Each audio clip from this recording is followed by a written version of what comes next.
Hey everyone, and welcome to another episode of Meet the CEOs. Today I'm talking to Virpal Singh, who is the CEO and co-founder of DigitalTolk. DigitalTolk is an online service for finding interpreters. They have been growing very, very rapidly. In only 7 years, they went from 0 to 30 million euros in revenue. So we will talk a little bit about how to scale fast, how to scale with profitability. They are a bootstrapped company, and what are some of the secrets to succeed when you want to sell to the public sector. Virpal, thanks a lot for joining us today. Thank you for having me. All right, you co-founded your company DigitalTolk in 2015. So this was right around the time of the big refugee crisis in Sweden. So can you tell us where did the idea come from? Well, I think the idea as well as the timing being right, all of those things were happening at the same time. I had been to Silicon Valley 2014, the summer before, at Singularity University, which was all about creating sustainable and exponentially scalable solutions that make a positive impact on humanity. So with that kind of background, I was still doing consulting, wondering, well, when do I actually manage to make my dent on the universe? So going in with that mindset, I was already there and very open towards exploring what opportunities there are. And then I didn't go into volunteering with any such intention. But rather, as I was volunteering on the Stockholm Central Station in 2015, after work, somebody's arranging accommodation because of all of these people fleeing. Somebody's arranging clothes. A lot of these people who were coming barefoot, and I was there after work making sandwiches and making sure that people have something to eat. And in this crowd of people, in this ocean of people, somebody stands up on a chair and yells, "Hey, does anyone speak Arabic?" And, another 20, 30 minutes passes. "Hey, does anyone speak Persian?" And I thought to myself, there has to be a better way to do this. And also having seen the ebbs and peaks of how many volunteers were there, that was completely unpredictable. Because while the civil society was stepping up for what the government was overwhelmed in doing, they weren't prepared for this at all. This meant that some days there could be a lot of volunteers, and other days there were basically none. Right. And then the variations during the day as well. During the day there's a lot, and then 10 p.m. there's a train coming. There's 3 volunteers to receive 800 refugees. Right. That felt that, hold on a minute, there's something that needs to be done here. And so I started being curious, looking how does it look in ministries and healthcare institutions and clinics and with the police when there's a patient who doesn't speak, or a crime victim who doesn't speak the local language. And it was very cumbersome. Very similarly, maybe not somebody standing on a chair and yelling, but there was calling an interpretation agency, seeing waiting for 20, 30 minutes because they were overwhelmed as well. Right. Calling around, seeing who's available, maybe translator number 10, 12 is available, best case. And they'll call back and give a phone number. And that to me didn't make sense. 30, 40, 50 minutes to get a phone number when we live at a time where at the tap of a button, we have a car outside within minutes. It didn't make sense. So that's kind of where the background came from. In recognizing there is a problem, I have the competency and skill to make a difference here and develop a solution to solve this. And that's kind of where I started. This is a problem that needs to be resolved. I can be a part of solving that problem. And surprisingly enough, I didn't do any major financial models about, does this business make sense? But rather, back of the envelope, there is something here. There is something that we can be part of making a difference. Right. And then the rest is kind of history. So in a nutshell, I mean, the service you provide is kind of like the Uber for interpreters, if you will. In one sense, yeah, I would say they're more instant matching of high qualified interpreters. That's kind of where we go in as our pitch. And the reason why we don't compare ourselves directly with Uber is that these are highly skilled interpreters who are doing these jobs. And actually only a fraction of all of the jobs are instantly needed. A large part are actually planned in. We're talking less than 10%, which are instantly needed. Okay. Now, the beauty of that is that although that was what our entrance into the market was, that was such a painful problem that when we resolved that pain for our customer, they gave 90 or 97% of their business to us to resolve that. At the time, 3% of the bookings were emergency bookings. So vast majorities are planned surgery in a week or planned hearing in 2 weeks. But given that that pain was so big for the customer, they gave us the privilege to serve them in the remaining 90 to 97% of their business because we were resolving that. And I mean, the market before you started your company, was it a very old school, traditional, slow? I mean, was that also part of the opportunity to kind of impress customers, just doing something faster and more modern? I would say absolutely, and I don't want to sit here and talk bad about competitors because you should always treat them with a lot of respect. But the industry was marked with a lot of unmodern solutions and manual processes, and I think this is something where I think it's Paul Graham of Y Combinator that says something along the best industries to disrupt are where there's a low NPS, a lot of manual work, and where there is a possibility of going in and adding in tech solutions to it. And that's exactly what we did in that industry. Oh, okay. It's very interesting. And I know a big part of your business comes from the public sector. I mean, is there a private part of the business as well, or is it 90+% comes from public customers? So the vast majority of our clientele has been public sector, and that goes in line with when you find a distribution channel that works, then kind of double down on that, and that's what we did fairly early. Our initial customers were in the B2B space, and that's where we started, where we got the initial validation, and I think where there's also a more willingness to take risks and try out new solutions. So that's where we started.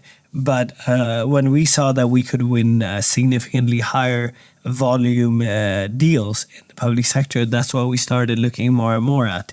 And once we started getting success and trust from customers there, we just doubled down on that channel. So I would say that we really turned into looking at B2Bs again, I would say the last year or so. Okay. Given the fact that public deals also create a bit of a glass ceiling as well, or a kind of an artificial limit to your TAM in that there's only so many deals coming out this year. Given that the contracts live for 4 years. And that means that while our growth looks exponential from outside, from inside we know that, we want a huge deal, and then we're waiting for the next deal to come in, and then it's a plateau, and then we win the next deal.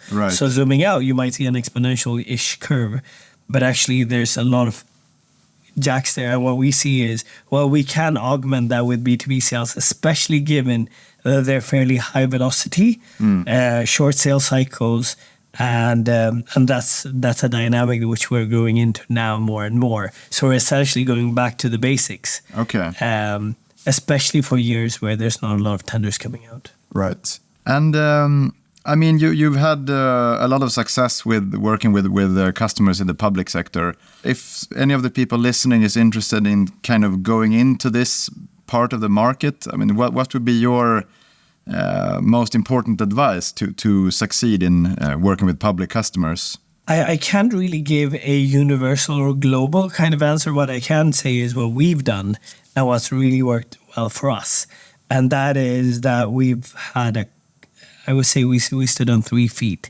One is a obsession for creating good technical product solutions that make a difference.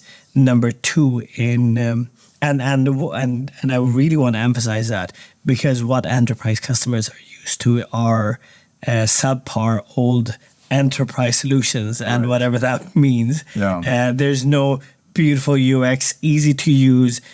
pleasure in the experience of using a solution. That has never existed. And creating something, because even enterprise customers are, in the end of the day, they're humans.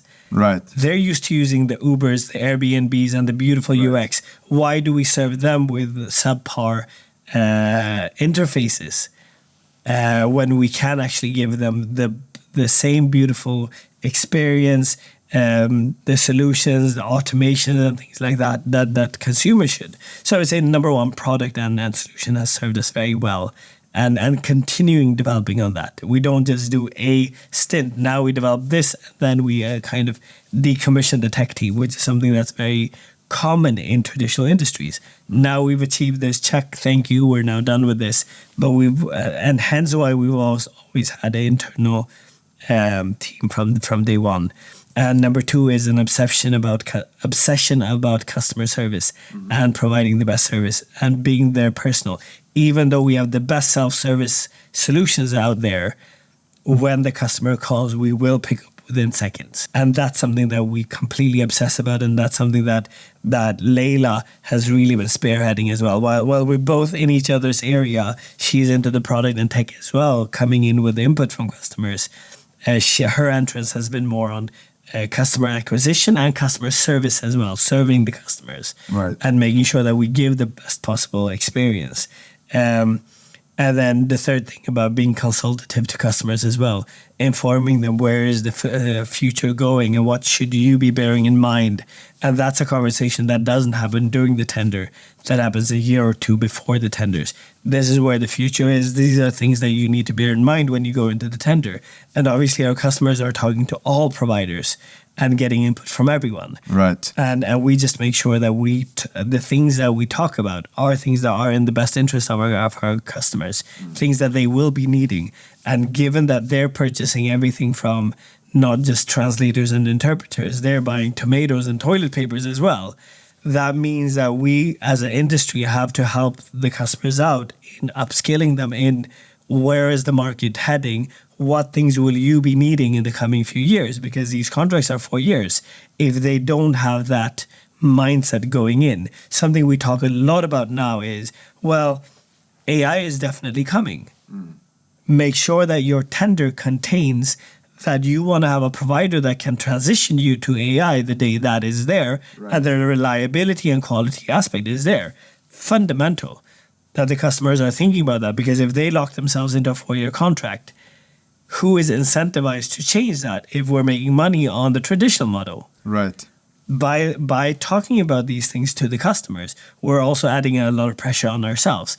Now, this is for us now to make sure that we deliver on this. Right. And I met with your co-founder, Leyla, who you mentioned, who is really an expert within dealing with public sector customers. She is, yeah.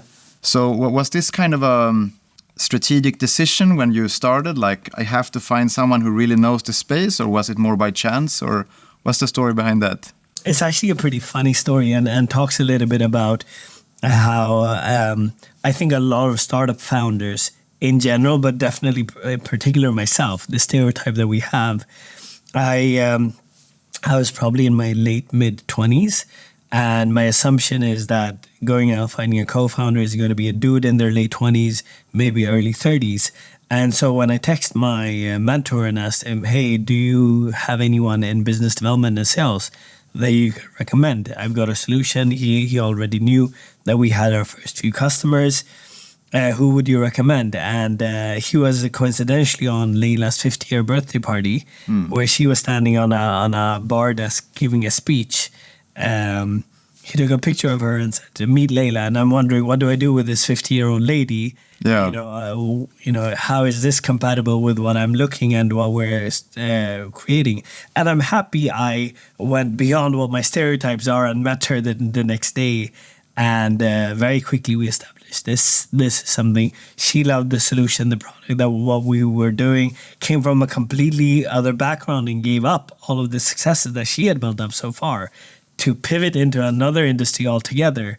And for me to get one of the, which I didn't know at that time, one of by far the best salespeople to public sector and enterprises, it was a match made in heaven, and we didn't know it at the time. More than that gut feeling, this felt right. immediately saved her as Leyla DT, DigitalTolk, and we had a trial period for a year or so, and we drive each other crazy, but have an immense amount of respect and trust for each other as well. And I think that's important. All right. So looking at your numbers, I think this data is from 2022. You have a very high revenue per employee. It's like 600,000 euros per employee. How do you think about efficiency and the organization? But it's very interesting because I'm going to be very honest and I'm going to say we didn't think very much about it initially.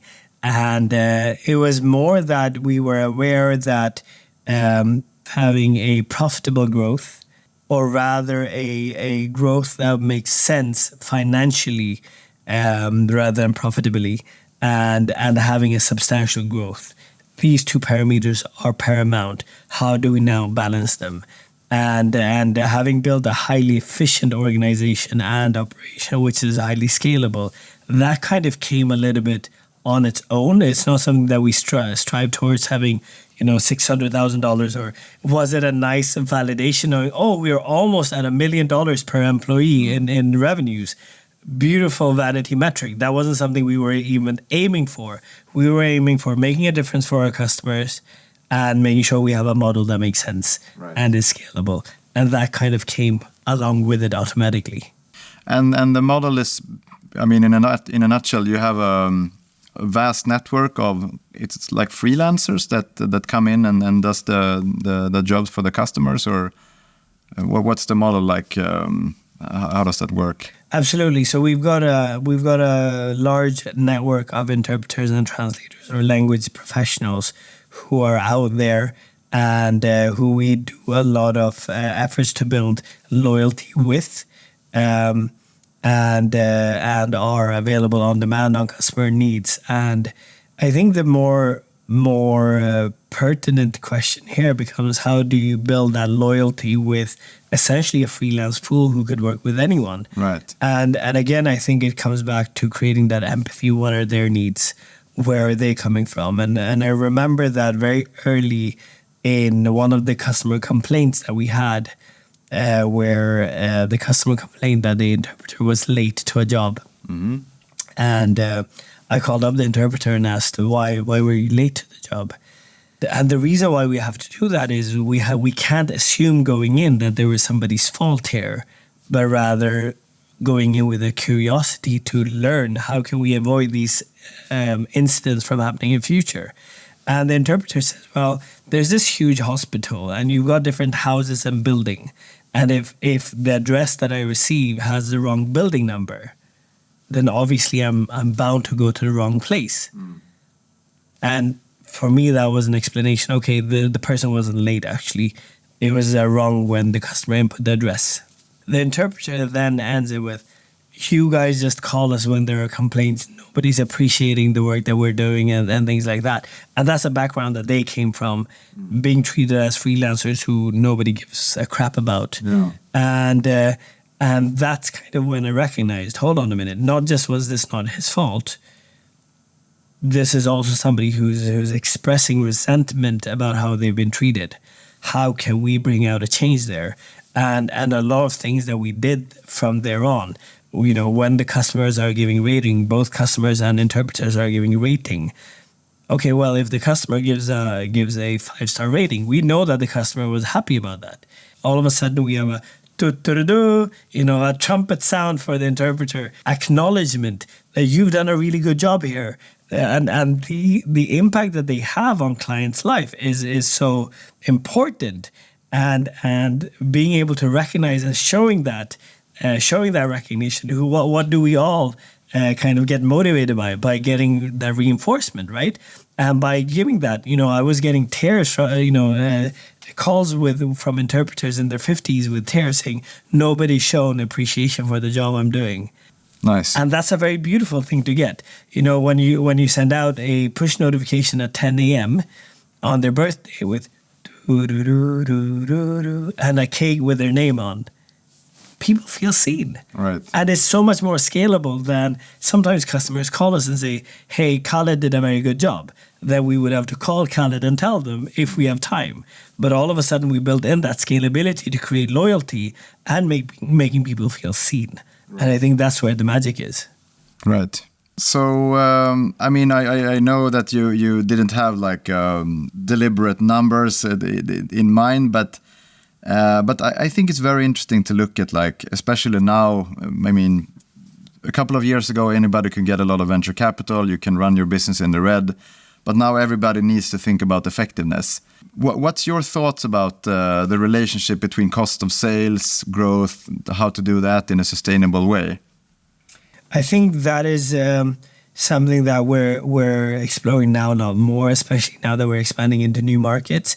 And we've never even been close to raising venture capital, because that is a tool just like any other.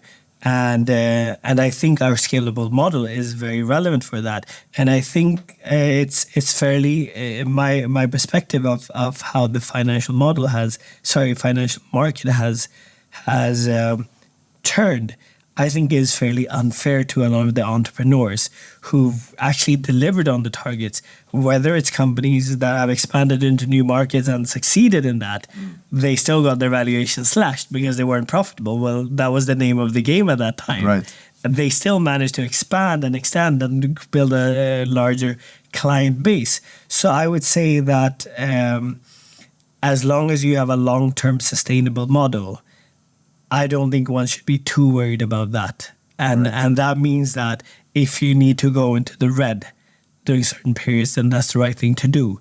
Now, we couldn't do that very early because we weren't venture-backed. But are these investments that we're making right now as well?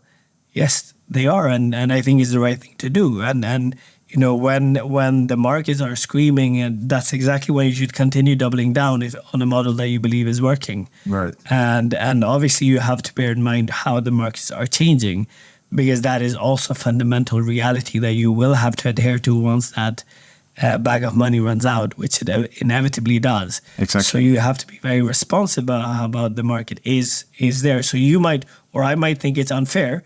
It doesn't matter how unfair I think it is. That is the reality on the ground, and start planning for that.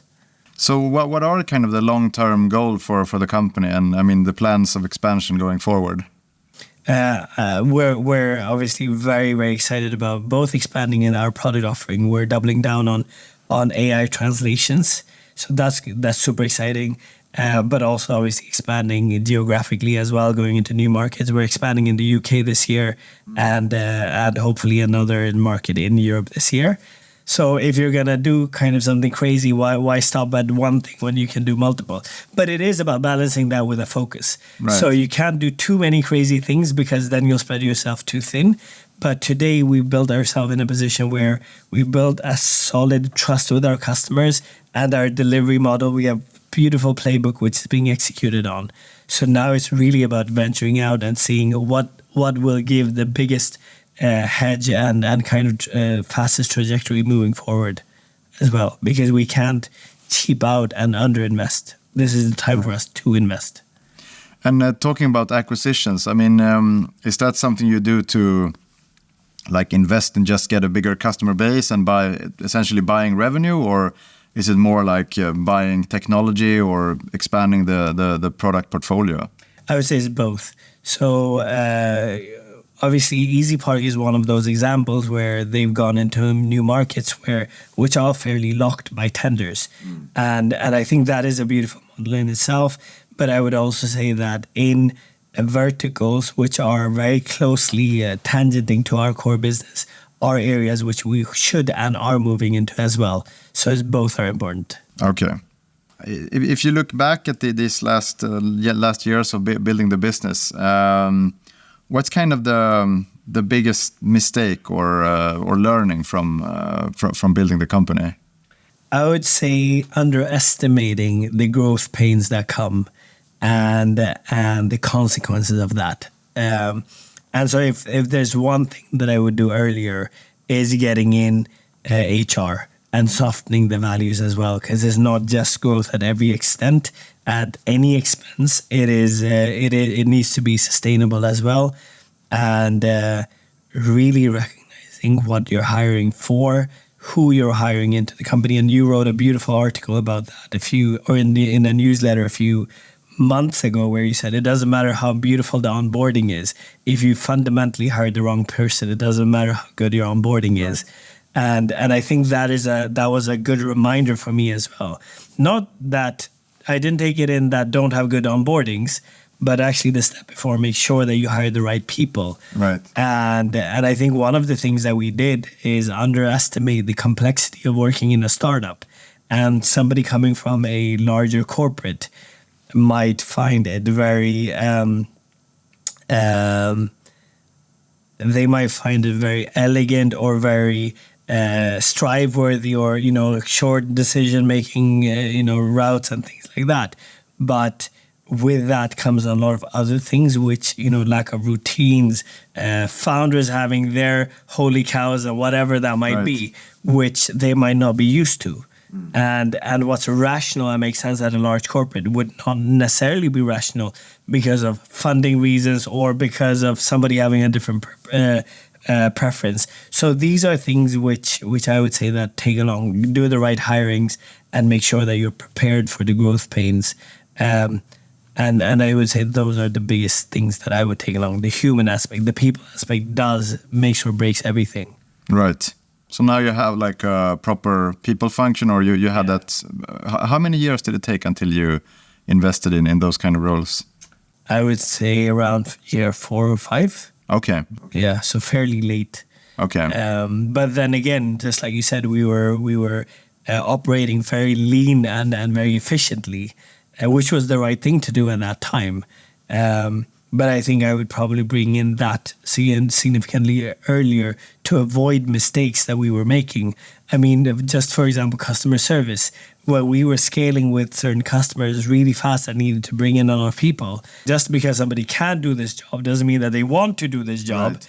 Because if they don't want to do that job, then they'll throw the phone down on your customers. Right. They're not going to give that love. Then when we scaled to some extent with the wrong people, then the cleaning up period was very painful. Right. And especially in a country like Sweden, where the labor laws are very strict. Yeah. And when do you then recognize, and how fast can you scale down with the wrong people? Right. Because you still have to staff up with the right people. I think all companies do the same mistakes. I mean, in this aspect. Probably. I think everybody listening probably will recognize what you're talking about, I think. So who inspires you? Oh, I would say that this is a very interesting question, because I'm probably in one of the last generations which felt that Ericsson is the coolest company to work at as an engineer. And then, eventually the Googles and the Spotifys came. And the beautiful thing of the old model is that for every unit of cost, you also have a single unit of revenue coming in as well. There's a very sustainable model. And from that, I see a lot of people who have bootstrapped their way up. Right. As very inspiring, and there's tons of them. I think you guys are bootstrapped as well, and the playbook that you guys have been executing on. There's a guy in the US, Jesse, who have built in multiple companies from bootstrapping from the way up. But also looking at, all of these guys, whether it's Daniel Ek, Sebastian at Klarna, Nami at Truecaller, all of these guys have built something phenomenal with an exponential growth. And seeing companies not having 10-12% per year in growth, but rather month-on-month growth, right? That's, for me, incredibly inspiring as well. So I think both sides of the table have beautiful things to bring.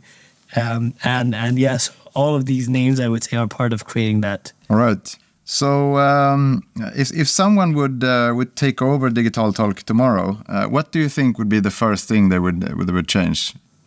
Ooh, good question. I would say that the biggest thing that a person taking over would be, given how much thought we put into creating the playbook at the company, how we're operating, that's actually one of the things that I enjoy doing. And I think I put in so much time and analysis with the team that has created that, is that we have a beautiful and amazing playbook. And I would say that it's almost, and I know there's a bold statement, almost up to perfection. But what I'm not as perfect at is the execution. Right. And I think that somebody coming in would do that, to kick out all of the, the small things here and there, and really bring in the outcome that all of those things can give. One case in point, our playbook says we come on time to meetings, but does Virpal come on time to all meetings? No, and that becomes a truth as well, because the culture is the bare minimum that you accept at the company, and then the playbook doesn't even play its role anymore. Right. So I think that is one of the things that a new CEO would bring in and actually lift up the level from what our ambition level was and where we are, and actually be part of creating that. All right. Virpal, thanks a lot for taking the time to talk to us today. Thank you for having me. It's been a pleasure.